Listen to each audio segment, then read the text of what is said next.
It's a ritual common the world over. Dedicated fans on their way to the big game. They call it Major League Soccer here, but average attendance for professional matches is less than 20,000. This stadium is the new home of the New York Red Bulls. It costs around $200 million to build, which is chicken feed set against the billions spent by the largest American sports every year. One thing is certain though, this is a sign that big business is finally beginning to seriously invest in Major League Soccer.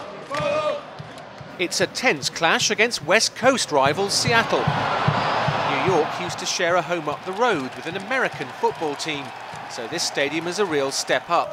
There are 16 teams in the league for now, but that's expanding to 19 by 2012. I think it's because of baseball. Football is such a large conglomerate of teams, big business. So it's just very hard for the soccer teams, football teams to come through. But now we have a true stadium at home where we can enjoy soccer the way it's supposed to be. Business-wise, it's not as big as the other sports, but it could get there. Why not?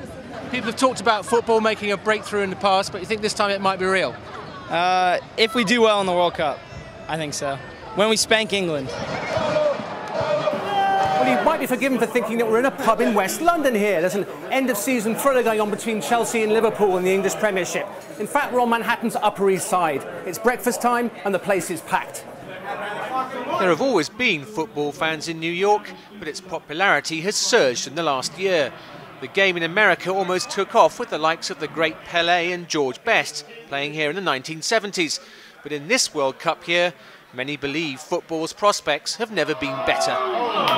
The England-US game will have lines around the block at most soccer pubs, and that is something I could never have said 10 years ago. A lot of progress has been made on all levels, participation and, of course, building soccer-specific stadiums. And now I think everything is vectoring in towards the start of the World Cup. And this is America's moment to show the world that we're not just a sleepy soccer backwater. We just crossed the river to Brooklyn. If you said even a year ago that there'd be a purpose-built football bar here, you've probably been accused of having a few too many beers. Welcome to Woodwork. It's a business venture that some say represents the future of football in New York City. Trendy outposts like this are multiplying with a new dedicated fan base that loves football culture. They're prepared to pay to watch games from all over the world at all hours of the day and night.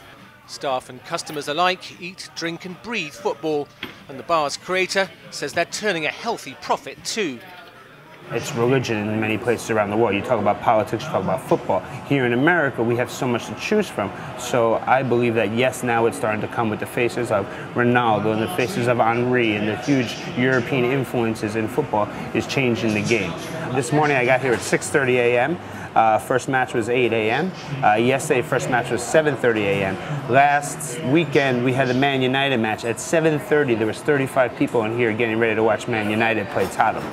So I can say that it's wonderful, amazing, but football is not only our regular business. At nighttime, we have a full bar aspect, but football is on the TV all the time. It doesn't change. Soccer, soccer, soccer. Just a few years ago, the stars of the coming World Cup would have been strangers to most New Yorkers.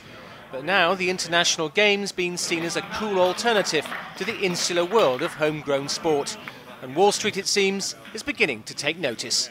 Matthew Wells, BBC News, New York.